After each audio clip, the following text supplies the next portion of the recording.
Mass number की,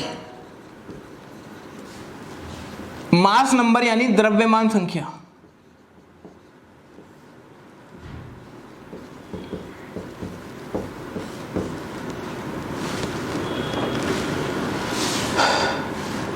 जो atom के बाद द्रव्यमान होता है ना, वो प्रोटॉन की वजह से और न्यूट्रॉन की वजह से होता है। भाई इलेक्ट्रॉन का जो द्रव्यमान होता है वो प्रोटॉन के मुकाबले ना के बराबर होता है या न्यूट्रॉन के मुकाबले ना के बराबर होता है, इसलिए इलेक्ट्रॉन का जो द्रव्यमान होता है द्रव्यमान संख्या में काउंट नहीं किया जाता। वैज्ञानिक कहते हैं जो एटम के पास द्रव्यमान होता है वो प्रोटॉन और न्यूट्रॉन की वजह से ही होता है, इसलिए हम मास नंबर को कहते हैं प्रोटॉन और न्यूट्रॉन की संख्याओं का योग, sum of number of protons and neutrons. Neutron और प्रोटॉन्स की संख्याओं का योग कहलाता है मास नंबर। न्यूट्रॉन का सॉल्व पर कोई चार्ज नहीं होता, प्लस गलती से लिख दिया। न्यूट्रॉन और प्रोटॉन की संख्याओं का योग कहलाता है क्या? Mass number. एग्जाम्पल के तौर पर आप मुझे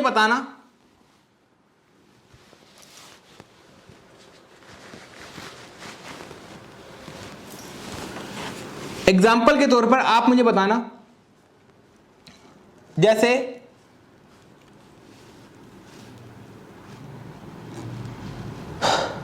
मैं आपको कुछ एलिमेंट देता हूं, मैंने दिया आपको argon, calcium, sulphur, magnesium, aluminium, है ना। इस तरह के मैंने आपको एटम दिए, इनका मैंने एटॉमिक नंबर आपको बता दिया, वैसे तो याद होना चाहिए। 18 होता है आर्गन का एटॉमिक नंबर, 20 होता है कैल्शियम का, सल्फर का होता है 16, मैग्नीशियम का होता है 12, एल्यूमिनियम का 13। आपको बताना है इनके पास कितने प्रोटॉन्स हैं और मैं न्यूट्रॉन की संख्या, प्रोटॉन कितने हैं बताओ। अगर इसका एटॉमिक नंबर 18 है तो प्रोटॉन की संख्या क्या होगी इसके पास? 18। कैल्शियम का अगर एटॉमिक नंबर 20 है तो कैल्शियम के प्रोटॉन की संख्या कितनी होगी? 20। सल्फर का 16 है तो सल्फर के बाद प्रोटॉन की संख्या कितनी होगी? 16। मैग्नीशियम का 12 है, मैग्नीशियम के बाद प्रोटॉन की संख्या होगी 12। एल्यूमिनियम का 13 है तो एल्यूमिनियम के पास 13। इनके बाद न्यूट्रॉन की संख्या कितनी है?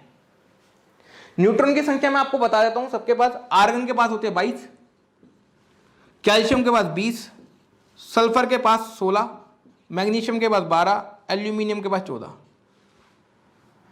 आपको बताना है इनका जो द्रव्यमान संख्या है कितनी होगी, मास नंबर कितना होगा? मास नंबर कितना होगा? 18 प्लस 22 40, 20 प्लस 20 40, 16 प्लस 16 32, मैग्नीशियम को 12 प्लस 12 24, एल्यूमिनियम को 13 प्लस 14 27। जो इनका मास नंबर है वो सबका ये है 40 40 32 24 27, है ना। क्योंकि मास नंबर का मतलब क्या होता है? प्रोटॉन की संख्या और न्यूट्रॉन की संख्या का योग, प्रोटॉन की संख्या और न्यूट्रॉन की संख्या का प्लस कर दिया तो मास नंबर निकल के आ गया, है ना। चलो बहुत बढ़िया। अब कोई भी एलिमेंट है X, उसका एटॉमिक नंबर नीचे लिखा जाता है, एटॉमिक नंबर, और मास नंबर कहां लिखा जाता है? ऊपर लिखा जाता है, मास नंबर। एग्जाम्पल के तौर पर कैल्शियम को जो सिंबल होता है Ca होता है। कैल्शियम का एटॉमिक नंबर कितना होता है? 20। एटॉमिक नंबर नीचे लिखूंगा, मास नंबर कहां पर लिखूंगा? ऊपर, यानी 40। कैल्शियम का 40 होता है और एटॉमिक नंबर क्या होता है? 20। ठीक है, चलो बहुत बढ़िया। हमें इतना पता लग गया मास नंबर ऊपर लिखते हैं। मास नंबर ऊपर कैसे लिखते हैं, याद कैसे रखेंगे? जैसे कोई वेट होता है, वेट को सर पे उठाते हैं ना, जैसे कुली होता है, कुली सामान को कहां करता है? सर पे उठाता है, यानी जो मास होगा उसको ऊपर लिखेंगे, नंबर होगा उसको नीचे लिखेंगे। अच्छा, अब आप जानते हो जो वही मास नंबर था वो प्रोटॉन की संख्या और न्यूट्रॉन की संख्या को मिलाकर बना था। प्रोटॉन की संख्या और न्यूट्रॉन की संख्या को मिलाकर बना था। अगर मुझे किसी एटम के पास न्यूट्रॉन की संख्या निकालनी है तो कैसे निकालूंगा न्यूट्रॉन की संख्या? मास नंबर में से प्रोटॉन की संख्या को माइनस कर दूंगा तो न्यूट्रॉन की संख्या आ जाएगा, हाँ या ना? भाई न्यूट्रॉन की संख्या कैसे निकालेंगे? मास नंबर में से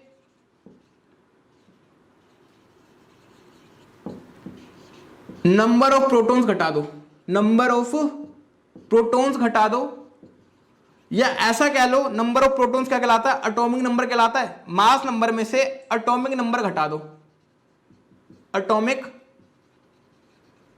नंबर घटा दो तो नंबर ऑफ न्यूट्रॉन्स आ जाएगा, है ना? जैसे अगर मैं निकालना चाहता हूं, बताओ कैल्शियम के पास कितने न्यूट्रॉन है? कैल्शियम का मास नंबर मुझे पता 40, एटॉमिक नंबर पता मुझे 20, तो मास नंबर में से अगर एटॉमिक नंबर घटा दूंगा तो आंसर कितना आ जाएगा? 20। तो यानी 20 न्यूट्रॉन है कैल्शियम के पास, 20 न्यूट्रॉन है ना, हमने यहां से भी निकाल दिए। जैसे एग्जांपल लेते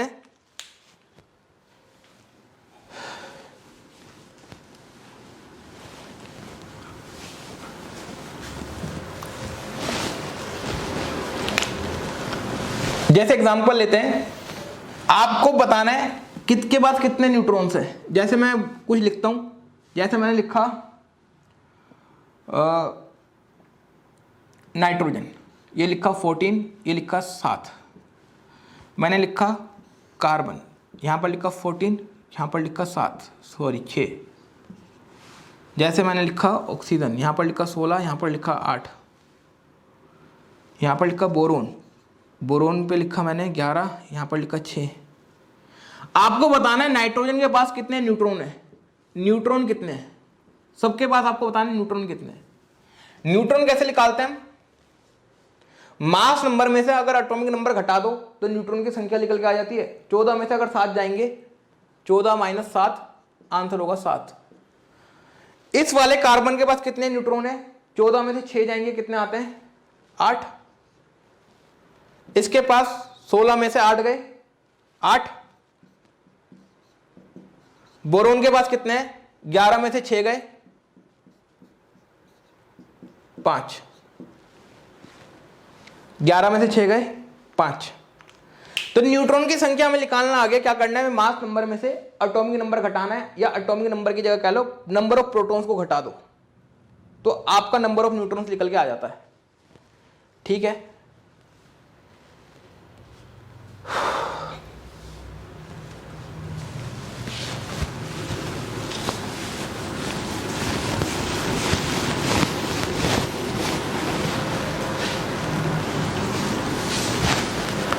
बात करते हैं हाइड्रोजन की। हाइड्रोजन का एटॉमिक नंबर कितना होता है? 1। और हीलियम की भी बात कर लेते हैं। हीलियम का एटॉमिक नंबर होता है 2। अगर हाइड्रोजन का एटॉमिक नंबर 1 है तो उसका प्रोटॉन कितने होंगे? हाइड्रोजन के पास 1 प्रोटॉन होगा। हीलियम का एटॉमिक नंबर 2 है तो हीलियम के पास कितने प्रोटॉन होंगे? 2 ही प्रोटॉन होंगे।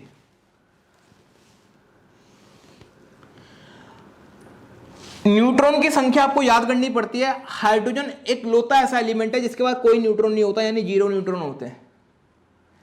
हीलियम के पास कितने न्यूट्रॉन होते हैं? 2 न्यूट्रॉन होते हैं। अगर मैं इसका मास नंबर पूछूं हाइड्रोजन का मैं आपसे मास नंबर पूछूं, मास नंबर का मतलब है द्रव्यमान संख्या। द्रव्यमान संख्या का मतलब क्या होता है? प्रोटॉन की संख्या प्लस न्यूट्रॉन की संख्या, दोनों को प्लस कर दोगे आंसर कितना आएगा? 1। हीलियम का अगर मैं मास नंबर पूछूं आपसे, यानी प्रोटॉन की संख्या और न्यूट्रॉन की संख्या दोनों को प्लस कर दोगे आंसर कितना आएगा? 4, है ना? तो इस तरह से मास नंबर निकालते हैं, प्रोटॉन की संख्या प्लस न्यूट्रॉन की संख्या।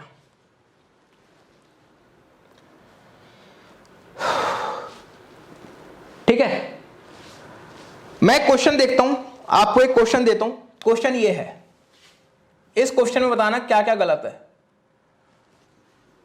मास नंबर कैन बी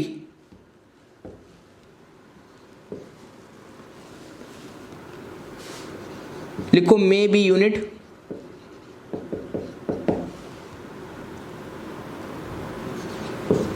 दूसरा है मे बी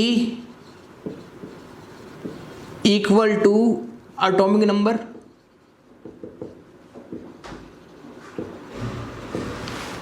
तीसरा मैं दे रहा हूं आपको, ये थोड़ी इंक डाल लेता हूं,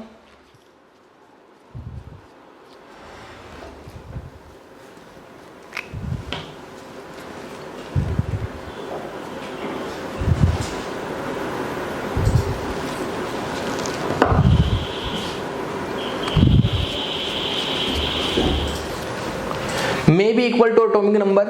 तीसरा मैं दे रहा हूं आपको, always greater than atomic number. पांचवा मैं दे रहा हूं आपको, पांचवा क्या है, equal to sum of number of protons and neutrons. छठा है आपका, equal to sum of electrons and neutrons.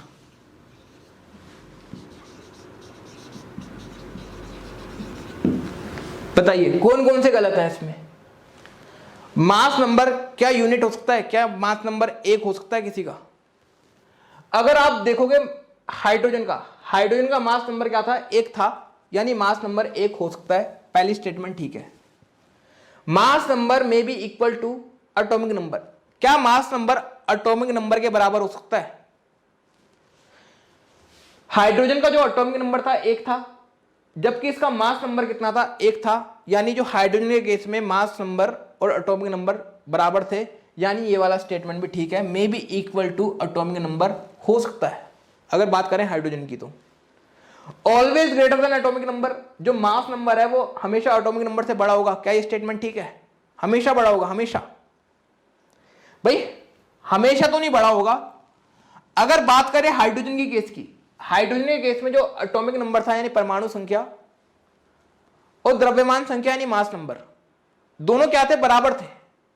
Mass number द्रव्यमान संख्या से, मास नंबर जो था परमाणु संख्या से बड़ा नहीं था, बराबर था, यानी हमेशा तो बड़ा नहीं होगा, हाइड्रोजन के केस में बराबर होता है, तो यानी तीसरी स्टेटमेंट गलत है। Equal to sum of protons and neutrons, ये बात बिल्कुल ठीक है। Equal to sum of electrons and neutrons, ये बात गलत है। तो 2 पॉइंट गलत है, 3 पॉइंट ठीक है। तो मुझे उम्मीद है आपको मास नंबर और एटॉमिक नंबर में बारीकी से डिफरेंस क्लियर हो गया होगा। अगर डिफरेंस क्लियर हो गया तो क्लास को लाइक करिए, शेयर करिए और कमेंट में बताइए आपको क्लास कैसे लगी। जय हिंद, जय भारत।